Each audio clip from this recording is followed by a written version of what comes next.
কিন্তু কেউ কেউ এখনই ক্ষমতায় মনে হয় চলে গেছেন এমন একটা ভাব দেখাচ্ছেন। শুনেন, এখনো কিন্তু অনেক চ্যালেঞ্জ বাকি। এই পতিত স্বৈরাচারের প্রেতাত্মারা এখনো বিভিন্ন জায়গায় আছে। আমি বলবো, যারা এই স্বৈরাচার বিরোধী আন্দোলনে ছিলেন, দুঃশাসন বিরোধী আন্দোলনে যেসব রাজনৈতিক দল ছিলেন, আমাদের মধ্যে একটি কমন ঐক্য গড়ে তুলতে হবে। সেটা হলো, এই স্বৈরাচারীদেরকে আর বাংলাদেশে পুনর্বাসিত হতে দেওয়া যাবে না। কিন্তু আমরা যদি এখনই এক দল আরেক দলের বিরুদ্ধে কথা বলা শুরু করে দেই, তারা কিন্তু সুযোগ নিবে।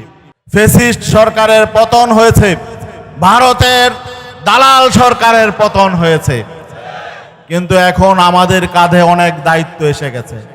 ইসলামী আন্দোলন বাংলাদেশ একটি দায়িত্বশীল রাজনৈতিক দল। এই যে 5ই আগস্ট যে পরিবর্তন হয়েছে, এই পরিবর্তনের পেছনে মুখ্য ভূমিকা পালন করেছে বাংলাদেশের ছাত্র সমাজ। কিন্তু বাংলাদেশে অন্যান্য রাজনৈতিক দল, বিশেষ করে ইসলামী আন্দোলন বাংলাদেশ রাজনৈতিক ব্যানার নিয়ে মাঠে ময়দানে ছিল, অন্যান্য রাজনৈতিক সংগঠনে ছিল, এবং বিগত 16 বছর দীর্ঘ আন্দোলনে, এই ফ্যাসিবাদ বিরোধী আন্দোলন, আওয়ামী দুঃশাসন বিরোধী আন্দোলনে বাংলাদেশে অনেক রাজনৈতিক দল অংশগ্রহণ করেছে। বড় দল হিসাবে বিএনপি, জামাতে ইসলামী সহ অন্যান্য সহযোগী সংগঠন অংশগ্রহণ করেছে। আমরা এই ফ্যাসিবাদ বিরোধী আন্দোলনে যারাই অংশ নিয়েছে, আওয়ামী জাহিলি বিরোধী আন্দোলনে যারাই অংশগ্রহণ করেছে, আমরা সবাইকেই ধন্যবাদ জানাই, কৃতজ্ঞতা জানাই। বিশেষ করে এই জুলাই এবং আগস্টে যেসব ছাত্র জনতা জীবন দিয়েছে, রক্ত দিয়েছে, তাদের প্রতি আমরা কৃতজ্ঞতা জানাই, তাদের প্রতি স্মরণ করি। যারা আহত হয়েছেন তাদের প্রতি সমবেদনা জানাই। ভাইরা আমার, আজকে অনেকেই অনেক আবেগঘন কথা বলছেন। নির্বাচন কবে হবে এটা অন্তর্বর্তীকালীন সরকার হয়তো সেই ডিসিশন নেবেন। আমরা চাই দ্রুত নির্বাচন হোক, তবে যেই মৌলিক সংস্কারগুলো আছে, বিগত আওয়ামী লীগ সরকার বাংলাদেশের সকল সাংবিধানিক প্রতিষ্ঠানগুলো যেহেতু ধ্বংস করে ফেলেছে, অতএব সবগুলো প্রতিষ্ঠান সংস্কার করতে হবে। সংস্কারের পরে নির্বাচন হোক, এটা আমরাও চাই। কিন্তু কেউ কেউ এখনই ক্ষমতায় মনে হয় চলে গেছেন এমন একটা ভাব দেখাচ্ছেন। শুনেন, এখনো কিন্তু অনেক চ্যালেঞ্জ বাকি। এই পতিত স্বৈরাচারের প্রেতাত্মারা এখনো বিভিন্ন জায়গায় আছে। আমি বলবো, যারা এই স্বৈরাচার বিরোধী আন্দোলনে ছিলেন, দুঃশাসন বিরোধী আন্দোলনে যেসব রাজনৈতিক দল ছিলেন, আমাদের মধ্যে একটি কমন ঐক্য গড়ে তুলতে হবে। সেটা হলো, এই স্বৈরাচারীদেরকে আর বাংলাদেশে পুনর্বাসিত হতে দেওয়া যাবে না।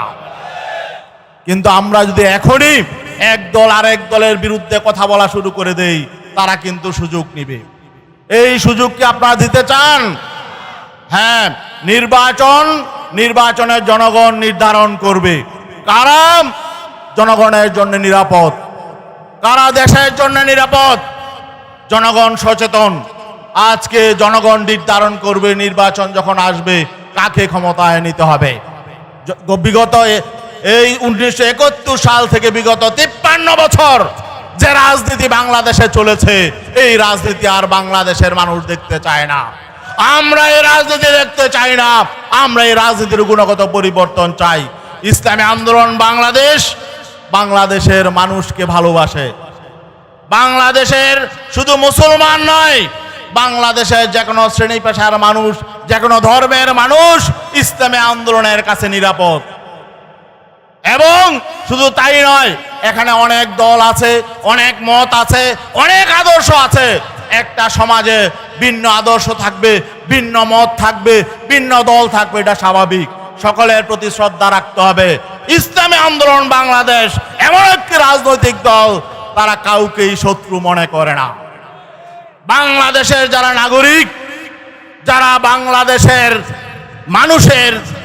মানুষের যারা ভালো চায়, দেশের যারা ভালো চায়, যারা সুনাগরিক, তারা যে দলেরই হোক, যেই ধর্মেরই হোক, ইসলামী আন্দোলন বাংলাদেশ সকলকেই ভালোবাসে। আমরা সবার কল্যাণ চাই। এজন্যই আজকে বাংলাদেশে ইসলামী আন্দোলনের পক্ষে একটি গণজাগরণ তৈরি হয়েছে। আমরা ইসলামের আদর্শের কথা এই জন্য বলি যে ইসলামী আদর্শ হলো পরীক্ষিত। সাম্য প্রতিষ্ঠায় শান্তি প্রতিষ্ঠায়, নিরাপত্তা প্রতিষ্ঠায় ইসলামের আদর্শ হলো পরীক্ষিত। এজন্য আমরা ইসলামের সুমহান আদর্শের আলোকে একটি কল্যাণ রাষ্ট্র গঠন করতে চাই। এর অর্থ এই না যে এখানে যারা অমুসলিম আছে তাদের অধিকার রক্ষা করা হবে না, বরং ইসলাম তাদের অধিকার আরো বেশি সুরক্ষা করে। ঠিক না ভাই? ইসলামী শাসন আসলে অনেকে বলে নারীরা ঘরে ঢুকে যাবে না, নারীদের অধিকার প্রতিষ্ঠা করা হবে, তাদের সম্মান করা হবে, মানুষ অধিকার ফিরে পাবে। এই লড়াই ছিল বৈষম্য মুক্তির লড়াই, অধিকার আদায়ের লড়াই। অতএব আজকে যারা এই 5 তারিখের পট পরিবর্তনের পরে নতুন করে মানুষের অধিকার হরণ করছে, মানুষকে বিভিন্নভাবে পেরেশান করছে, তাদেরকে চিহ্নিত করে রাখতে হবে। আজকে থানায় যে পুলিশ বাহিনী বাইরে আছেন গোটা বাংলাদেশে, তারা সঠিকভাবে কাজ করছে না। কেন করছে না? এরও যৌক্তিক কারণ আছে।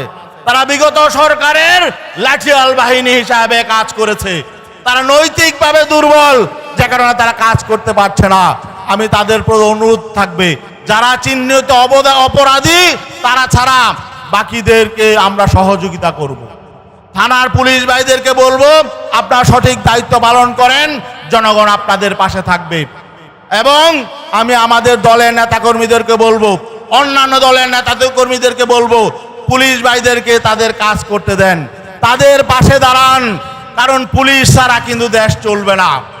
আজকে যে বিচ্ছিন্নতা চলছে, যে বিচ্ছিন্নভাবে যে সমস্ত সন্ত্রাসী কর্মকাণ্ডের খবর আমাদের কাছে আসছে, চাঁদাবাজির খবর আসছে, দখলদারির খবর আসছে, এগুলো বন্ধ হওয়া দরকার। আমরা আগের অবস্থায় ফিরে যেতে চাই না। আমাদের দলের নেতাকর্মী সহ আমি সাধারণ ছাত্র এবং জনতাকে বলবো, চাঁদাবাজদেরকে রুখে দাঁড়ান। তাদের কোনো দলীয় পরিচয় নেই, যে দলেরই হোক তাদেরকে ঐক্যবদ্ধভাবে মোকাবেলা করতে হবে। দখলবাজদেরকে রুখে দাঁড়াতে হবে, সন্ত্রাসীদেরকে রুখে দাঁড়াতে হবে। বাংলাদেশে প্রতিহিংসার রাজনীতি চলবে না। রাজনৈতিক কারণে কাউকে হয়রানি করলে তাকে চিহ্নিত করুন। আর যারা এখন থানায় থানায় পুলিশদেরকে জোর জবরদস্তি করে মামলা নেওয়ার জন্য বলা হচ্ছে, মিথ্যা মামলা নিতে পারবে না কোনো থানা, মিথ্যা মামলা আপনারা নেবেন না। কোন রাজনৈতিক কারণে কাউকে মামলায় ফাঁসানো যাবে না। অতীতে সরকার যা করেছে এখনো যদি তাই চলে, তাহলে কেন এত রক্ত দেওয়া হলো, কেন এত ত্যাগ হলো, কেন এত প্রাণ গেল?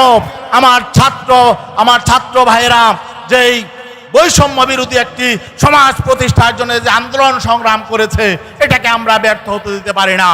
ইসলামী আন্দোলন বাংলাদেশ ইসলামের সুমহান আদর্শের আলোকে জনগণকে ঐক্যবদ্ধ হওয়ার আহ্বান জানাচ্ছে। আমরা সকল ইসলামী শক্তিকে এবং সকল দেশপ্রেমিক শক্তিকে আমরা ঐক্যবদ্ধ হওয়ার আহ্বান জানাচ্ছি।